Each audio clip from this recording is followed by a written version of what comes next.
Notnerd Podcast, episode 217. But wait, there's more.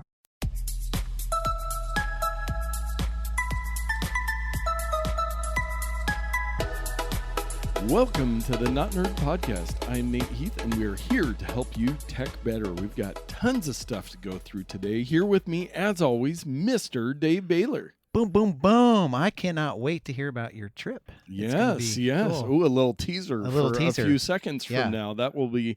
Why don't we get right into else. it? Oh, Dave. Are you kidding me? Come in. Again? Tyler. Oh, hey. Did I catch you guys at a bad time? Oh, no. We were just getting started, actually. Just doing the podcast right now that you are a big fan of and a previous guest of. So why don't you join us? Oh, I see an empty seat right here. Don't mind if I pull it up. Yes. All right. Well, yes, Tyler, it was, how long ago was it? I just want to clarify. Yes. We are ecstatic that you're here. We are excited. It's always great to have a guest. It is. And security's not doing their job. We will be reprimanding them later. Yes. Where's that 2 note weeks I in made a row with a last guest. week? Unexpected. But yes, Tyler, it was what, a year, 2 years? I lose all track of time. I was reminiscing. The last time I was on here, we were talking about the release of Red Dead Redemption 2 on the console. And so, so what would that be? 2018, I want to say. Maybe. It's been at least a year since coming up a year and a half ago. joined us. But yes, well, I figure back. once every couple of years is pretty good. Is that a good one? Sounds good. 2022.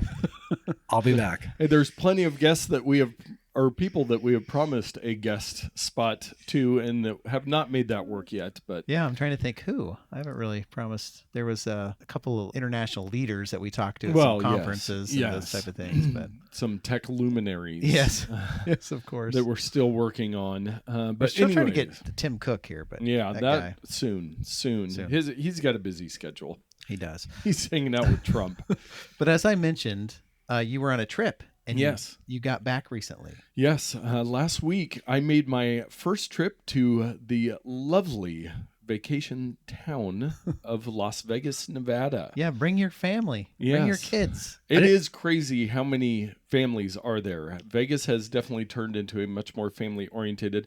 I was actually there not for pleasure. I was there with one of my clients. They had a trade show, their first booth. I had helped them with a lot of the planning for that, so I was able to go along with them. Huge success. The product was the hit of the show. The event was the International Surface event, which includes... And this is not Microsoft Surface. No, this is flooring, tile, and stone. Okay. So my countertops. My client's product helps with countertop installation, and we were, I would think, probably the busiest booth at the trade show. 25,000 people there for this thing. That's exciting. And they got the Innovation Award, so it was really cool, but it was insanely busy all day, every day. I thought I was going to have plenty of time to explore the city. I got to walk the strip one night, and I got to throw some money at a casino for a very short amount of time one night, and the rest was work. But didn't get to see a lot of the technology stuff that I was hoping to around Vegas. I'm trying to think if there's anything. There was some stuff with the show, like for us to be able to scan everybody's name tags. There's a little QR code. That's cool. All goes into a database with information that, so you're not having to hand out business cards anymore and all that stuff. But yes, and I actually, on the way out at the Vegas airport, went through security. My backpack came through. They pulled it over to the side, and I'm like, what's in my backpack? Oh, your knives, probably. No, I remembered to take out all my knives and my lighters. I went through, no knives, no lighters. So I get through. She pulls it over. It's finally my turn for her to do the examination, and she goes, there's just a lot of electronics in here. I got to take a look at this. So I think she was just impressed with how many different electronic devices I carry in my... Imagine what this battery pack looks like on an X-ray. It looks like a bomb. Yes. So they just took a quick look, and then I was good to go. Unlike one of our other travelers who forgot 2 water bottles in his backpack. It's like, do you not look through this stuff? But anyways, Vegas. But while I was gone, I was getting caught up on all the tech news. There was a ton of stuff. And then I was trying to get caught up. And then yesterday, the annual holiday of the Super Bowl. Yeah. Did you guys partake in the festivities? Tyler, tell us about your Super Bowl experience. Oh, it was very it was just out of control. It was just my wife and I and our kids, and that was the extent. So okay. Yeah, it was scores were made. Had you guys over our house. The ball moved up and down the field. No, it was great. Didn't have a vested interest in either team. It was just as long as it's a close game, it's fun. It's not a blowout or anything like that. Commercials I thought were, there were some good ones. Some that were just kind of. But I thought overall it was good. I think some of my favorites were I like the Bill Murray Groundhog one. That was Renegade the Jeep one. My wife thought they kind of grew old after a while, but the repetition I thought was hilarious was the Tide with Charlie Day. Oh, yes. The stain set in. Stain later or wash later or whatever it was. I was the demographic that found that funny. Yes. So, yes. Now, one thing I thought was interesting, and maybe you guys can correct me if I'm wrong on this, but we had friends who used Fox's live stream to watch the Super Bowl versus we were YouTube TV subscribers. They saw one or two commercials on their stream that we did not see on our stream because we were watching live in real time, and my wife was texting with one of her girlfriends, and the girlfriend was like, that yogurt commercial was hilarious, and we were like, we don't know what you're talking about. We had to look it up online. It's like, yep, we did not see that commercial. And so I don't know. Are they local here? They're local. They were just down in Wilsonville. That is. It was only like one or two, and everything else they saw, and they said, yeah, it was during that break, and we went back and scrubbed because you can do that the DVR thing, and wasn't on the YouTube TV feed. Yeah, so you've been targeted. There are some actual local spots that they put in for like car dealerships or whatever, and of course those are not going to show up on a national. So maybe they were filling in that airtime for other things. Yeah, so but there may have been some jobs. I never heard of that before. I did see some local ones. There were a couple local, which, YouTube TV, it is a little different because it's not the traditional. The Alexa one, the Life Before Alexa, I thought that one was pretty clever. It had Ellen at the end of it, but it was I'm not sure I saw that one. But they were making jokes of asking Alexi or Alex or all these things like early time. Because our Echo Alexa device is within earshot of the TV, and it didn't go off. And so I was like, I kept waiting for the light up and interact, but they've pretty much got that figured out. We had one. There was something recently. I don't know if it was an Alexa commercial or what it was, but it did set ours off a couple times. Yeah. And we, of course, have Alexa, Google, and Siri all within earshot of our TV, and they usually do not go off. But the funny thing about Siri, you can train your voice for it now, and so if someone else says the magic word, it doesn't activate your device. That's true, yeah. What's funny is when I'm editing the podcast, I kept going across that part from last week, and it kept turning on my phone, which I thought was funny. Very nice. Well, yeah, the Super Bowl, there didn't seem to be a ton of tech stuff. I think, there was... maybe a Facebook one, maybe a couple tech things, but the commercials, it's not like the Wild West used to be. Of those more notable. One notable exception is the Verizon commercial where they were kissing the butts of the firefighters again. Remember back about a year and a half ago where their service got turned off because the firefighters went over capacity and Verizon was being a jerk about turning it back on.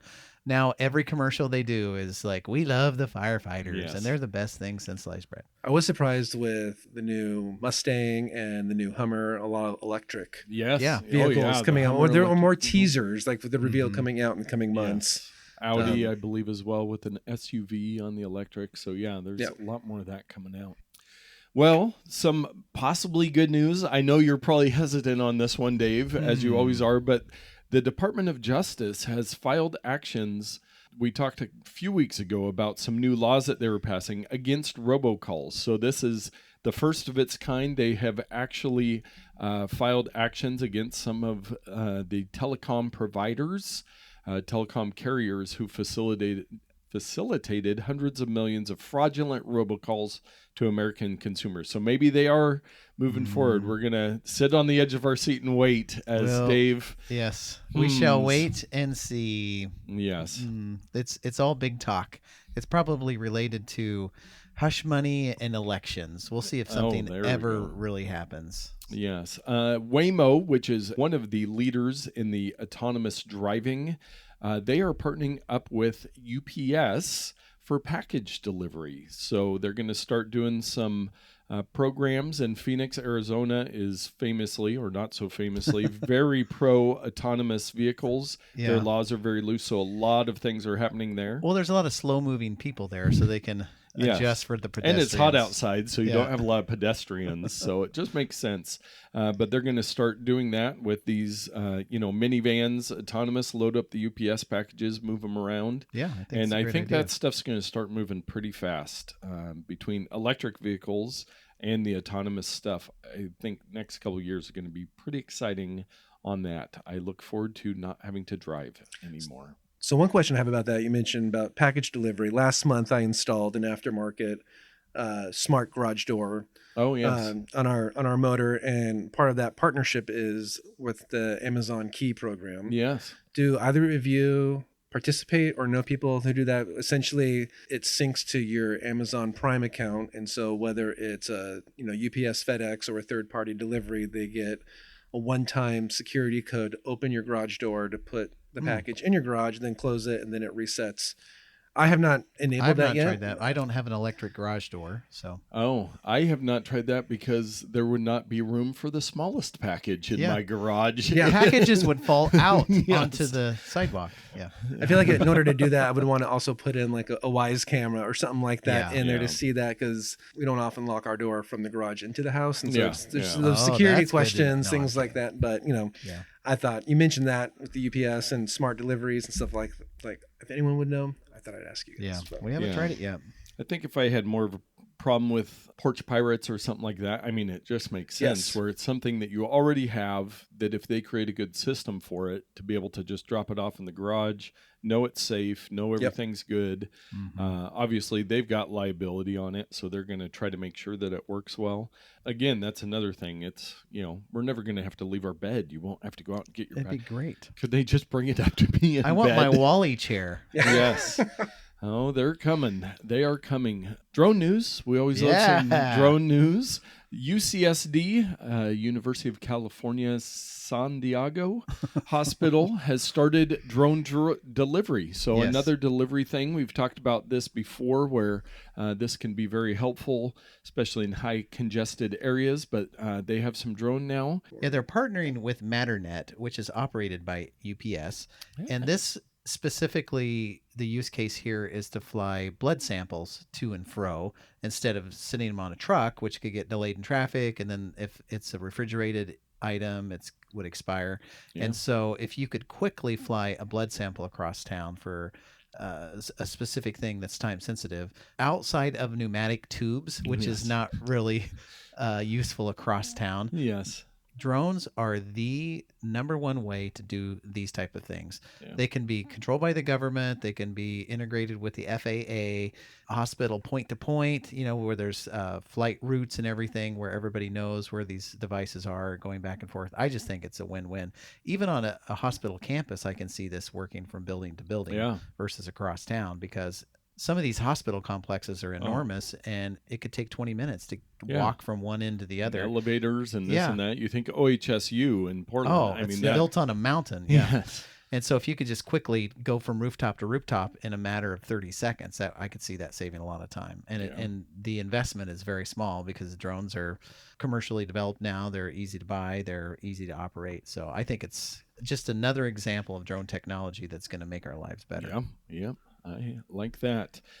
Well, it's been quarterly report and results time for all companies, all public companies, and Apple has reported their best quarter ever. They just do not stop having great quarters. And, just when you think they're down and out and only making, 50 billion a quarter, they come out and had a really great quarter once again. And it's getting more varied. iPhones did well. The wearables are insane. Mm-hmm. The growth for the AirPods and the Apple Watch. I mean, the AirPods Pro are $250 and they cannot keep them in stock. No. That's just really impressive that for something that high end, that they just can't make enough. Now, they did talk a little bit in the investor call that with China and the coronavirus going around, they have shut down some of their stores in China, and they're saying that could affect some production. It's also Chinese New Year right now, so that kind of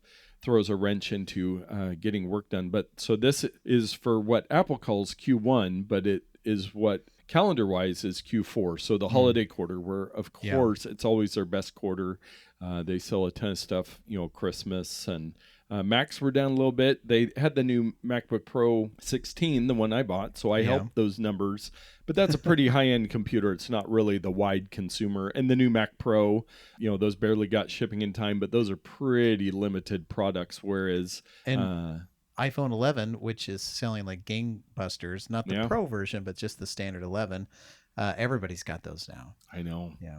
Yeah, it is. It never ceases to amaze me just walking around. Even the 11 Pro, people that I just don't think are into technology that much, they get the 11 Pro, and they keep upgrading. People keep getting the new iPhones. There are some rumors. I didn't put a link in the show notes or anything. Ming-Chi Kuo, the guy that does all the guy that does all the Apple rumors. He has done his what we're going to see soon, and probably some new iPad Pros, a new lower end or a smaller laptop at least, as well as some other products, maybe some new headphones stuff. But again, the rumors, we'll see when it actually comes out, because we start getting excited and then they wait several months for that. One for you guys. You guys are both avid gamers. Mm-hmm. The Nintendo Switch has passed the Super Nintendo in unit sales. Yeah, the Super Nintendo was Nintendo's second iteration of the home gaming console. They had the Famicom and the NES, the Nintendo Entertainment System, and then they had the Super Nintendo and the Super Famicom, which sold a lot. I had one when I was a kid. I don't know, Tyler, were you old enough to have a Super Nintendo when you were a kid? I had even before the Nintendo, I had the Atari 2600, and then was it the 4800 or whatever it's a 7800 they had after that or something. Something like that. Yeah, I had the two Ataris and then went straight to Super Nintendo. Okay. Yeah. I love the Super Nintendo. That's the 16-bit graphical era, and I still love games that are designed today that have that design aesthetic. Yeah. It's really great.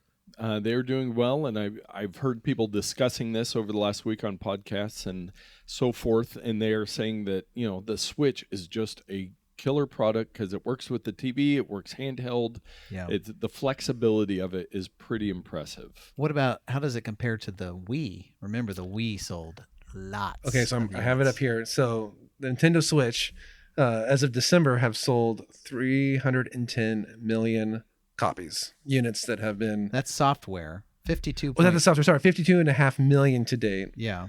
The Wii U, which Dave, you're part of that number. Yes, you're part of that 13.56 million. Yeah. And then I don't know if it says about the Wii, but my question as I was looking at this, does this also include the Nintendo Switch Lite? Well, those devices. That device just came out, so it's probably not included in these numbers here. So, real-time follow-up, the Nintendo Wii, which was released in 2006. Not to be confused with the Wii U, which we were just talking about.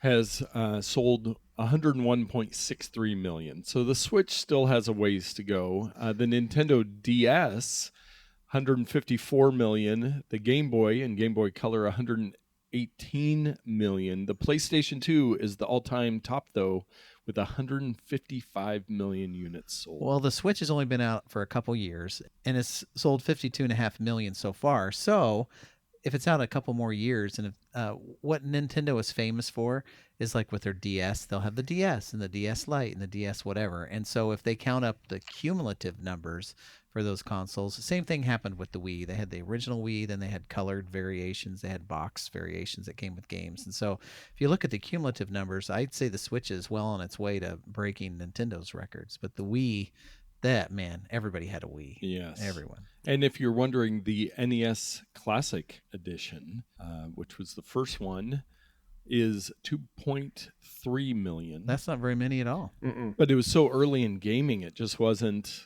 Yeah. It wasn't there, and the Nintendo 64 was 32.93 million. Still, that's a good run. Way more video game information than anybody ever wanted to know. I know. I was going to say a funny side story about the Wii. When we bought one early on when it first came out, bought it for my wife. We were first married. She thought that the Wii literally was just Wii Sports. No, that's the whole thing. She came home from work one day and I was playing Mario something, and she's like, "What are you playing?" I'm like, "It's on the Wii."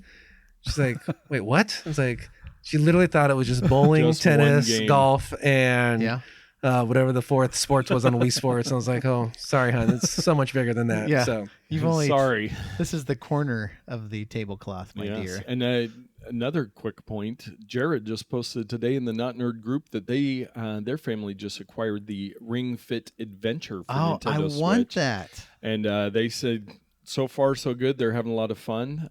They did it some family time with that this afternoon, so it's kind of looks like some sort of an exercise similar to how the Wii transferred video games from just sitting with a controller to moving some.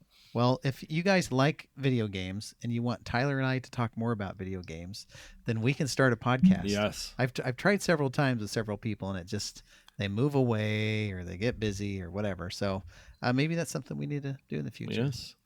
Just one more quick piece of follow-up. Amazon tops 150 million paid Prime members worldwide. 150 million. I believe all of our listeners are Prime members. If you're not, use one of our Amazon links. Go to amazon.notnerd.com. The holistic cost just makes sense. Obviously, the free shipping, but as we've talked many times before, all of the services are well worth it. Twice as many Prime subscribers than there are Switch owners. Yeah. We need to change that. keep getting more Prime members and keep getting more Dave's Pro Tip of the Week. Well, I'm going to step in. I've actually got a great tip that applied to me from one of our listeners, Roger. He's called in on some of our big milestone episodes. He sent me a text and said, hey, I was having some problems with my AirPods. He's got the first ones, his original pair, and they were just having problems connecting, not doing everything right. And he reminded me, we might have even talked about it. Maybe that's where he learned it. It's coming full circle. But you can repair your AirPods. And while I was traveling last week, I was having some weird stuff. The left one wouldn't work. For like a minute, it wouldn't connect and all this stuff. So I tried it. It really helped. If you go on your iOS device, your iPad, your iPhone, and you go into the Bluetooth settings, you can click on the little I in the circle, the letter I, and you can do forget device, and then you can repair it. Plus, you get to do that cool initial pairing thing where it just pops up and you hit connect and hold down the button. So you find your AirPods, and then there's a little I next to that entry, and then you click it, and it brings up some settings. And one of those is forget the device. Yeah, so you add that back in. I will also say it quickly reminded me when I went to double tap and automatically brought up Siri, that's where you can also change the settings for what the left one, the right one does. I always have play pause for both of them. Yeah. But there's some options there. And that's a tip in and of itself that you can change those gestures. And I'm going to give you 3 for 1. What? While you're in your Bluetooth settings, that list can get pretty long of random speakers and whatevers you've joined via Bluetooth. You can forget some of those if it's stuff that you just don't have. I had a couple things that I don't own anymore, so I just removed them out of there. I don't know if that makes a difference, but it's nice to have a shorter list when you are looking for what you do have to be able to select that stuff. Speaking of tips of the week and AirPods, I did read that for AirPod Pro owners, that with Apple Care Plus, that Apple offers a free tip replacement. Yes, I did see that as program. well. So I was waiting for the pun to come when you were stepping in there. I thought that was going to be the tip. Yes. Yeah. So that is a good one, and they're really reasonably priced. The little they're like $3 or $5 plastic rubber tips for the AirPods Pro. They're very cheap, but if you've got Apple Care Plus on them, on the house for free. I'm fascinated that in the Bluetooth settings, the nomenclature is forget your device. Why isn't it delete like everything else? Why can't you just delete the device? I don't understand. Forget. Yeah. You're going to make it confusing. And I'm sorry to bring up a negative point to all this. But we provide all this value. And I got to tear you down. But the point is this can sometimes be very confusing. And there are probably AirPod owners out there who didn't know that you could change the gesture tap from the Siri interface to play pause or the next track or whatever. So that's where it all happens. Nice. Well, on to our takes of the week. So Motorola has their new Razr phone, which is their entry into the folding. I don't know if they even have any other models anymore. But it's the new Razr with a folding screen, and they are warning in their documentation that bumps and lumps are normal for this device and that you should really not put a screen protector on this phone. What's it going to do? Does it mess with the surface or something? It probably does. I would not recommend this phone to anyone. Yeah, it's a recipe for disaster. It's got that foldable clamshell, kind of like a wallet. Yes. Imagine having a $1 bill in a wallet and you fold it and it's touching itself. If there's a piece of debris in there, it's going to be scratching both sides of that screen. Yeah, it's no matter how excited you are about the folding screen phenomenon, bumps and lumps is probably not worth investing that kind of money for a device that, and we'll see over the next several months, there's going to be more of these phones, but we're also going to have people that have used these phones for a while and see if maybe they're the best things ever. We don't know. It's too early to tell. It is. Speaking of the best thing ever, Apple has delivered their new redesigned Maps app for everyone in the U.S. It is amazing. You mentioned earlier that you were in Vegas. Yes. I was in Vegas back in October, and unbeknownst to me, it had already been rolled out in Vegas at the time. And so for those that have been, you go in through these casinos and shopping centers, these things are just massive. And so it's not just, as Apple says, it's not just for streets and highways and for vehicles, but it's also inside buildings as well. And so my birthday was in October. And so my quest was you get a free Starbucks drink to your account. And, but the majority of the Starbucks that are in Vegas are just little franchise ones, not the actual official. And so they sent me to go find one of 7 or 8 that was inside Caesar's Palace. That was accepted because it expired in like 3 hours. They had to use it on your day. And it was like late at night, we want to get caffeinated. So I used the new Apple Maps inside the Caesar Palace Mall. And it has like the name of the individual stores. And even when new ones that have opened up since it was built, like they kept it fresh. And so I was thoroughly impressed. You know, I thought it would be kind of gimmicky, but it's a legit thing. I want to give it a good try again, Apple Maps, because I just have gotten in the habit of using Google Maps, but I think with this I want to try it out again. I wish I would have known that because we had some people in our group that were directionally challenged but would never tell you that, and we ended up in the wrong place. But we spent 48 hours without going outside, but I was pretty much just walking from my hotel room to the show floor, which was very far away. But there are a lot of Starbucks down there. Yes. They like getting people caffeine in Vegas. And you know what? I'll just throw this out there. Whoever your next Patreon subscriber is, I will disclose where the real Starbucks is in Caesar's Palace, and I will save them a trip for the next time they go. So there, Patreon. Go check it out. Link in the show notes. I didn't mean to jump ahead there, but let's have an incentive there. Well, thank you for that. Man, my Apple Maps story is probably for the entirety of 2019 I've been using Apple Maps, and at some point this detailed land cover thing popped up where you can see individual buildings and stuff. That's been on my maps for a while. I don't know if they roll out various iterations of this to different people. I've had that for a while, but just about a week and a half ago, or maybe even just last week, the stop signs and stoplights appeared on my map. I just noticed that. They just turned on one day, and I'm like, hey, it's listing the stop signs. That's awesome. Interestingly enough, one of them is incorrect. No. You go past those kind of pseudo stop signs where they're like, stop here if there's a pedestrian crossing. Oh, okay. It showed it as a stop sign, and it's not a stop sign. But anyway. Close enough. But I've been using it for quite a while, and I am starting to prefer it because it's actually navigating me to where I need to go. What? And it's quite easy just to tell my phone, hey, give me directions to XYZ, and it just does it. Yeah. So one other feature that I like, and I don't know if it's with the new rollout or if it's part of the updated iOS, is most of my friends that I do activities with and meet up with, we do Find My Friends or Find My now.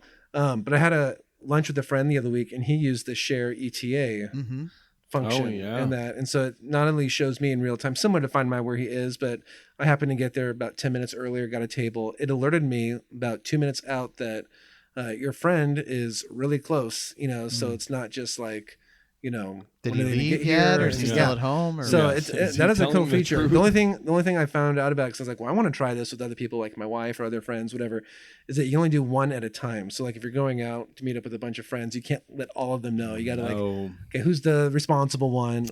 And if you're sharing it with someone or you're seeing someone's, I can't share something with Dave and have Nate then share something with me. Like it's it's okay. one, So one or the time. other. Oh, wow. And so, That's but if they can strange. build on that feature, I could see where that could actually be a fairly useful and productive tool. It's similar to the exercise thing on the watch. It's like you can invite one person at a time and you can't do groups. And so hopefully that'll expand in the future.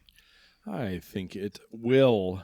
Other Apple news, the iPad era turns 10. So it was 2010, the iPad was announced. And so there's, of course, been a lot of talk about looking back at 10 years of iPad and where it is now. Now, all three of us are iPad owners. Yeah, iPad users. several. Yes. Dave, you do most of your work on the iPad. Right in front of me, I've got my iPad with the little Pro keyboard and the pencil, and it pretty much does everything I need. Yeah, I do think it's interesting because we look like the quarterly results.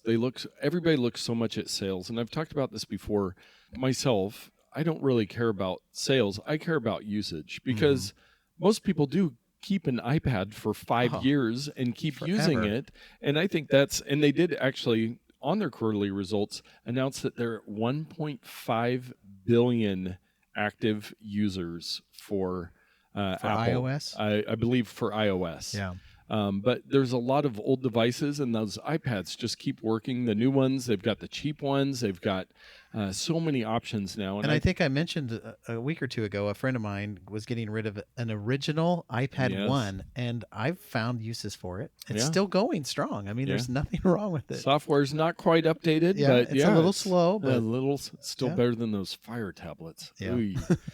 This next one, I do not know that we've ever talked about baseball in the world of Notnerd. I'm not a big baseball fan. And before you turn off the podcast, this probably has a tech angle, I'm sure. Yeah, so many people might not know that there has been a huge scandal in baseball over the last several months with the Houston Astros. They were doing a thing where they were banging drums, they were getting the opposing pitcher signals and all this stuff. Well, there's this guy that went through, and with the power of technology, he went and found from the MLB cast or whatever every pitch, and then went and looked at YouTube videos and listened for the banging of these drums. And he's an Astros fan. And so he put together this website. This could have been a bonus odd take, but it's really fascinating. The data he was able to get for an entire year's worth of home games, because that's where they were able to get this set up, and how many times they cheated. And to show you the scope of the insanity with this, the result of his efforts, I've logged over 8,200 pitches and found banging before over 1,100 of those pitches. And I was reading one little piece of it that there was one game where they had like 14 earned runs, just this crazy game. This one pitcher, he allowed 4 earned runs in 0.1, like with 0.1 innings. Never pitched again. It was his first game. Because they were cheating, he missed his opportunity in Major League Baseball. It's crazy, but not so good for the Astros. But if you are interested in baseball, even if not, you can go through, look at all of this data that he was able to collect. A good reminder, there's a lot of data out there, especially when it relates to professional sports. King County up in Washington, they are going to do some smartphone voting this fall for the elections. And I'm assuming this isn't, hey, what's your favorite smartphone? This is casting ballots for politicians on your phone. Yes, so King County voters will be able to use their name and birth date to log into a web portal through the internet browser on their phones, says Brian Finney, the CEO of Democracy Live, the Seattle-based voting company providing the technology. So it'll be very interesting to see how that works out. This has been a topic before. Yes. Polling stations that require you to show up in person can be discriminatory, because what if I'm a single mother with 3 kids and I'm between jobs, I can't take off lunch to go vote. It's like I'm underrepresented because I can't vote. With technology, you should be able to just pull out your phone, make the vote, go on about your day. And it's kind of absurd that it's 2020 and we just don't have this dialed in as a nation where everybody can go into a secure site, put in your credentials and vote for who you want to vote for, and then go about your day. Yeah, you can file your taxes on your smartphone. Yes. But you can't cast a vote. Yes. Isn't that crazy? Yeah. So it'll be interesting. I think if this is successful, I know there's a lot of people that are working on these types of things. I think there's some other trials going with this. Of course, in Oregon here, we are all paper mail-in balloting, which is kind of the opposite end, single-handedly keeping the postal service in business.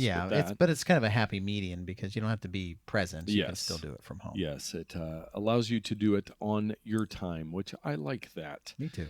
Our security privacy story of the week, going to be shocked. Wireless carriers violated federal law by sharing location data. Who would have thought? Yep. These guys, I'm telling you from our story from before, I just do not trust them as far as I can throw them. Yeah. So it's all four major ones: Verizon, T-Mobile, Sprint, and AT&T. So FCC Chairman Ajit Pai, that they are looking into this and going after them, that they were just not protecting that data, and not being forthright with the what they were doing with this stuff. And there's dozens of stories like this on different levels, but pretty sure we all have a smartphone. You're probably listening to the podcast on one right now, or some sort of cellular service, and they are abusing that. But what can you do? And so then we go on to our bonus odd take. I picked this one specifically back to our gaming listeners. This is somebody put together recommended soundtracks from mobile games. So there are some mobile games that just have great soundtracks. Somebody put together a YouTube video, and then there's also a Spotify playlist. I'm going to go out. Sorry to interrupt. Yes. I am one of these people who so excited about this. I listen to game music all the time. Yeah. It's one of my things I listen to on Spotify the most. And there are dozens of playlists that you can subscribe to that have all kinds of great gaming data. But please continue. Yes. So Andy Chung made a Spotify playlist of all the recommendations, which come from Chris Gonzalez was the one that put this together. He's got a pair of guides to these, but it's Monument Valley, Alto's Odyssey, Gorogoa, Stardew Valley. So just a fun way. It's usually fun, soothing music most of the time. And so if that is something you're interested in, or if you want more recommendations, I guess check in with Dave. This could have been you, Dave. You could have been featured on kotkey.org. I could have been. For putting together mobile game soundtrack playlists. Yeah. Woo. You can also check in with Dave on our picks of the week. Now, I tried to look, and I'm not sure I picked this before, but I've had several versions of this. Yeah. My pick is the Tethes glass screen protector designed for iPhone 11/10R. And I gave one of these to Tyler this past week. He and I have the same phone, and he needed a glass screen protector replacement. Now, this is the third time I bought this product from them. I think for various iterations of the phone. But what I like about it is that it covers the entire surface of your iPhone. The newer iPhones that are of the 10 variety have a curved screen. That means it's got a flat surface, and then the edges and the tops and bottoms curve down to the device. And so if you want a full coverage, you have to have a curved screen protector.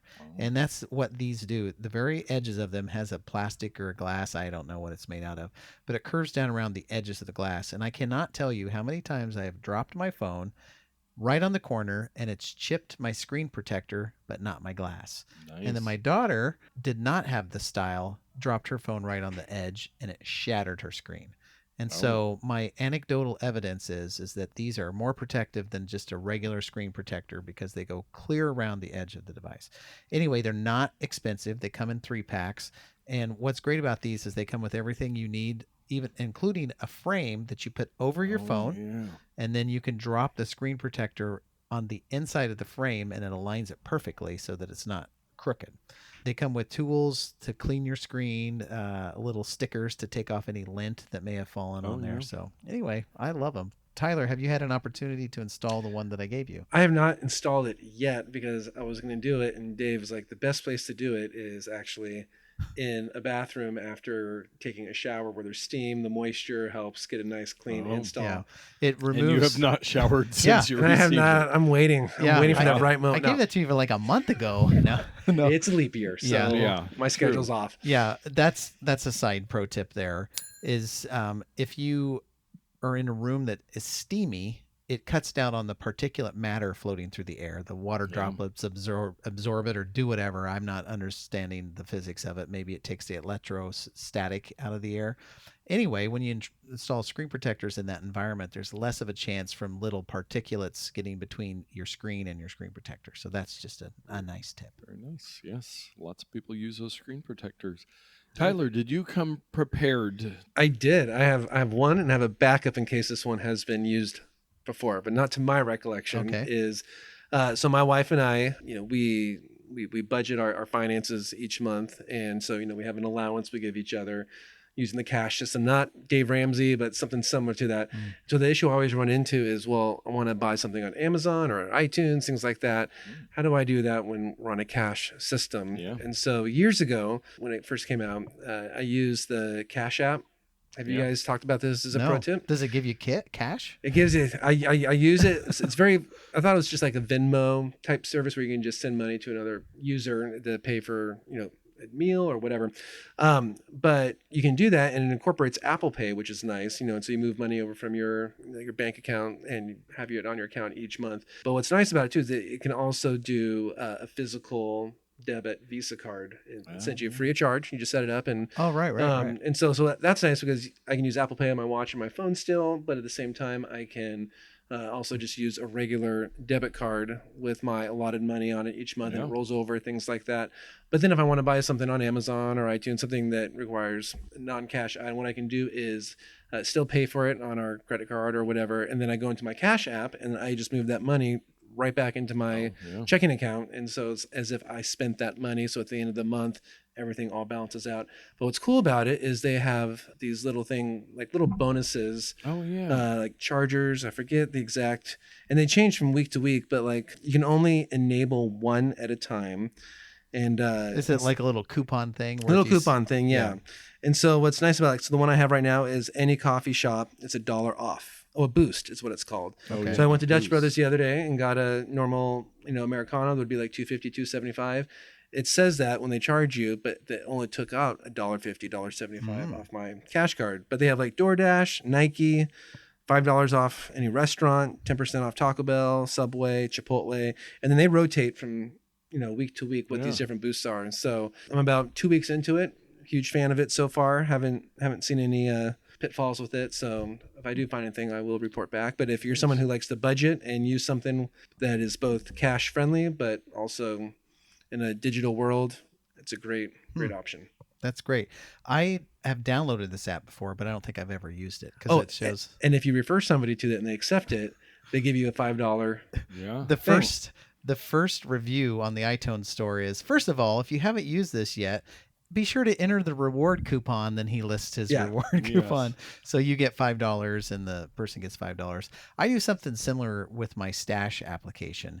They have rolled out in addition to the investment and the 401k, you can now just have a cash card. Yeah. And you can put money in it. They send you a physical card or you can use the app or whatever to pay for things.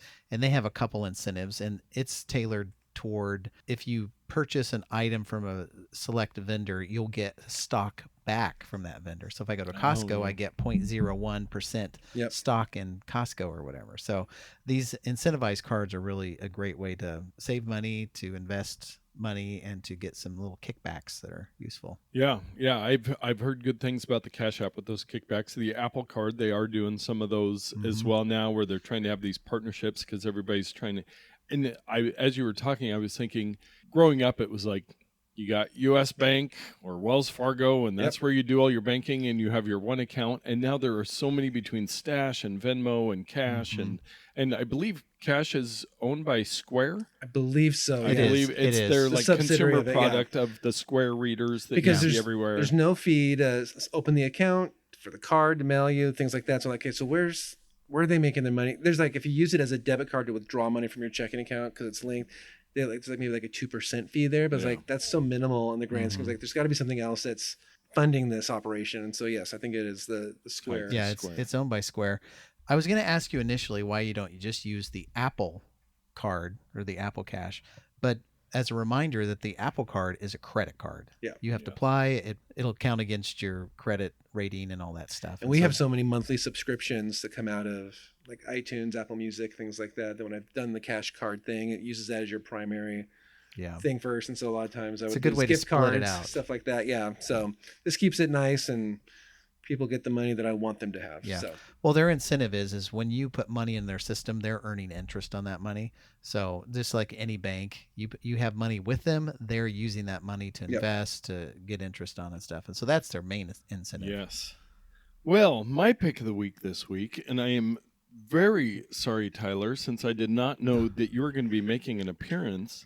But I've got a little gift for you, Dave. Oh, you get to witness this, Tyler. Yes, there you go. yeah. What is this going to be? So I'm excited. I'm a little nervous, actually. I've got yours in my pocket, but I'll let you look at mine. Okay. This is an Indiegogo project that I backed, and it is called the In Charge. Now, we've talked about mini cables. We had one a month or so ago where it was a USB cable to all three things on the other end. Right. Well, this one is a very short cable, and it's got a magnet, so it can go on your keychain. Very sturdy metal.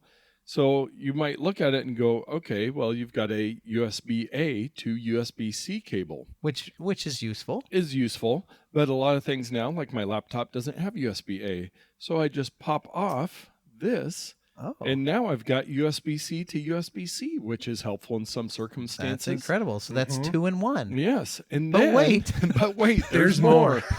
So I pull off the other end, and there is lightning. Which most of my devices use lightning because I'm an iOS guy. Now, wait. What? There's more. That's impossible.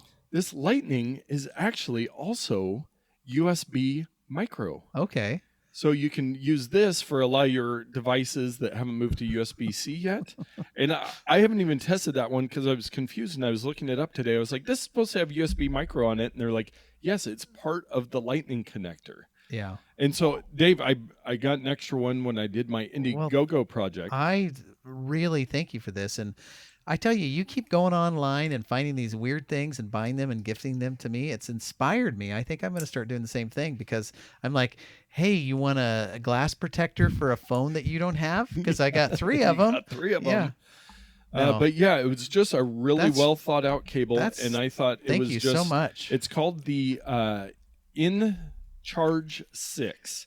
Now it looks like you can still buy them through the Indiegogo, so at a slight discount. The company is called Rolling Square. I'll have a link in the show notes. So it's like a 4 or 5 inch cable when it's spread out. Yes. But with the variety of multiple tips, this is really the only cable you need to bring with you. I can see me sticking this in my pocket, clipping it to my little keychain, or keeping it in my car or whatever. Because it takes up so little room. This is incredible. To always have some. And they do also have, I got one of the, I believe, 6-foot versions where it's the same thing, only a longer cable so that you can have more of a typical, but, you know. But this little travel one is great. So it looks more like a lanyard when it's closed shut, you know. So how do I... That's what I was saying. How do you do the lightning one? Because that's it. Because with the lightning and the micro, I thought there'd be like a retractable side, but no. You got to find something, Dave, and plug it in. Where's the micro? It is the micro. Oh, it's inside the micro. Show title. Inside the micro. I thought you were pulling this off the computer. No, that's where I was confused. So my word, I've never seen that before. The lightning connection. My brain just blew up. The lightning connection. So if you looked at my battery case over there, you should be able to just plug it in the side there. That's incredible. I know I'm old and I'm looking over the top of my glasses. Does it only go in one way?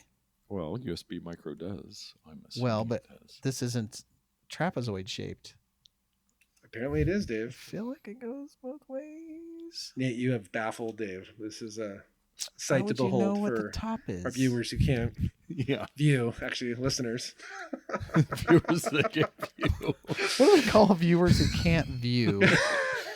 Listeners. I think it's reversible. Even better. It is 2020. Maybe it's not. Maybe it's I- not. I- I think I don't it wanna has to be press it. one-sided. It's more of a Yeah, I think it's 2021 one-sided. technology.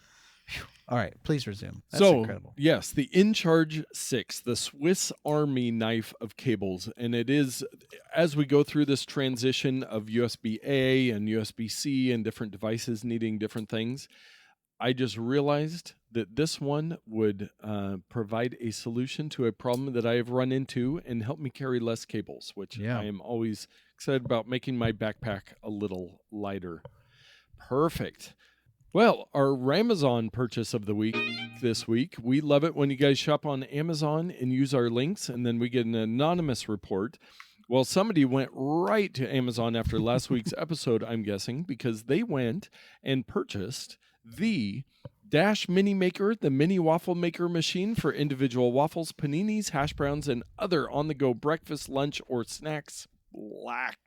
I wish it were me because I was telling my wife about your concoction of The cheese chaffles. and egg, Yes. and she was like, it's And they don't probably- even list that on their list here, the chaffles, but this is the original mini maker. So somebody said, you know what? I'm going to make some chaffles. I'm going to buy this device. This is a small one. I don't see the size, but it looks pretty compact. So this, I will show you guys a picture so that we can play our favorite game of what would you pay for the Dash Mini Maker. And the picture there says homemade delicious golden mini waffles. And it's just one single, like 6-inch waffle. Yeah, That's so all it makes. basically an Eggo. It is Yeah, it making looks like an you Eggo. an Eggo size waffle, so it's not your full-on huge waffle thing. Right. What would you pay for something like this? You know, I would pay $19.98 for that device. That's what I would pay for it. What about you, Tyler? I'm gonna go a little bit lower since it is a smaller single thing. I'm gonna go. Not to Price is Right you, but I'm gonna $1. go $15.99.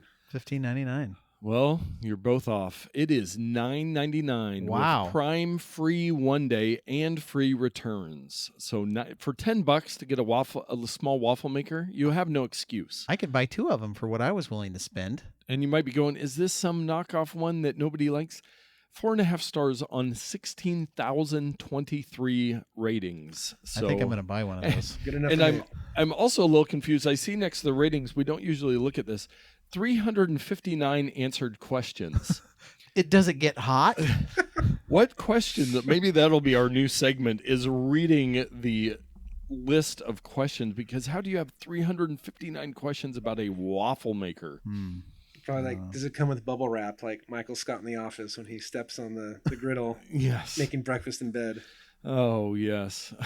Well, as I see other waffle makers on Amazon, they're in the like $30 and $40 range. Yeah, and I have no idea. I should look up the one that we have that, again, was a wedding gift many moons ago. But yeah, have a good waffle maker around. They're just a fun, they're better than a pancake. Step it up a little bit. But yeah, so check it out. It does have a 1-year warranty too, and an indicator light of some sort. The preheating indicator. And they do have many models, it looks like, of the Dash Mini. So it's And a there's very popular recipes brand. included. Wow. So what more Get could you want? on your waffle maker. Well, with that rousing rendition of our Ramazon pick, I think we are going to wrap up this episode of the Not Nerd Podcast. Tyler, is there anything else, anything you want to plug? No, this was great. It was fun being back. I look forward to 2021 when Yeah, we'll get you on Be the back schedule. again. Well, maybe now that you know where we record in our secret lair and the time of day, you might happen to walk by again. Who knows? Yes. Just a knock away. Yes, Todd inspired you last week with his surprise appearance. So here we go. Maybe somebody will show up next week too. Hopefully not. And we can just get back to our normal routine. But it is great to have you here. You Thanks for having it. It was fun. yeah. definitely That was have great. some good insights. A big Apple fan, obviously, as well as movies, Yeah. much like Todd. And in the too. future, there's probably a lot of tech advice you could give back to us. And so we'll make use of that in the future. Yes, we thank you for that. Well, that will be the end of this episode, so get out there and tech better.